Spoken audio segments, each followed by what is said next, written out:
So, James, I want to talk a little bit about access and representation, right? Representation as a buyer's agent. The first thing that I thought about, the first thing I thought about when we walked into the Parkview residences was, wow, right? Amazing, yes. Beautiful, luxury. The second thing I thought about was there would be no way that me just filming or going off the street would ever have access to that particular property.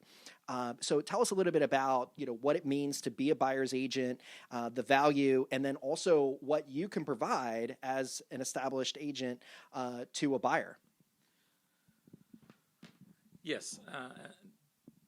Having access to properties, for those properties that we went to see there in Parkview that are well over $1 million and upwards to $3 million, to gain access to that condo building, the front door's locked. You wouldn't be able to get in there unless you had an appointment with them. But in order to get an appointment with them to be able to view these units, they're going to require you to have, proof of funds, the pre-approval or the pre-underwritten offer letter from a lender.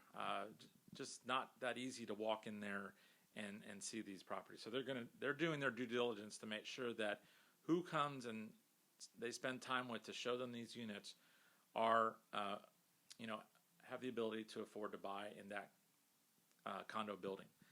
So being a buyer's agent and being a buyer's agent in this community and having the level of experience and the number of transactions that I've done, I know a lot of agents in the community. I know these developers and these builders. And so when I call, they respond or they answer my call because I'm an established agent in this market, and they really appreciate knowing that they have an agent that has experience and that I'm not just calling, poking around. I've got a buyer with a need to get into a property because they are interested in buying that property, and they are qualified to do so because more than likely I may not be working with them. Yeah, I mean, you're not just going up there making TikTok videos, right, to show like, oh, wow, look at the his and hers bathroom and closets and everything else. I mean, you're an established agent, and that holds a lot of water. And, when you go to these properties, if I'm a buyer, you want to make sure that they, like we talked about it before, right? They're pre-underwritten, they're pre-approved, and that's even before you start looking at homes, right? Because it's all about first impression.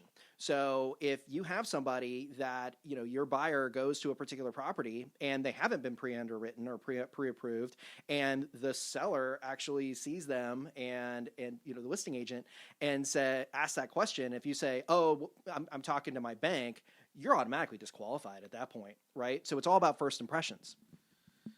Yes. Again, back to this, doing your due diligence. We as a buyer's agent need to do our due diligence. You as a buyer need to put all your documents together and get that pre-underwritten letter from Ron, and so that we are prepared. The seller sees you as a legitimate buyer and that you've done all your due diligence so that we're presenting you as the best potential buyer for this property or for any particular property that you're interested in. So that's very important to get those things done.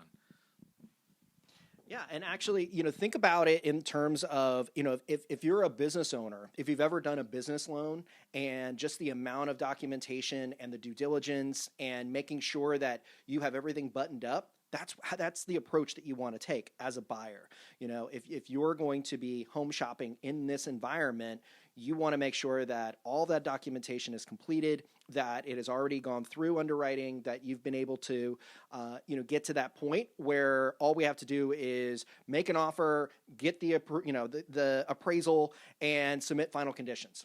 That's really what we're talking about.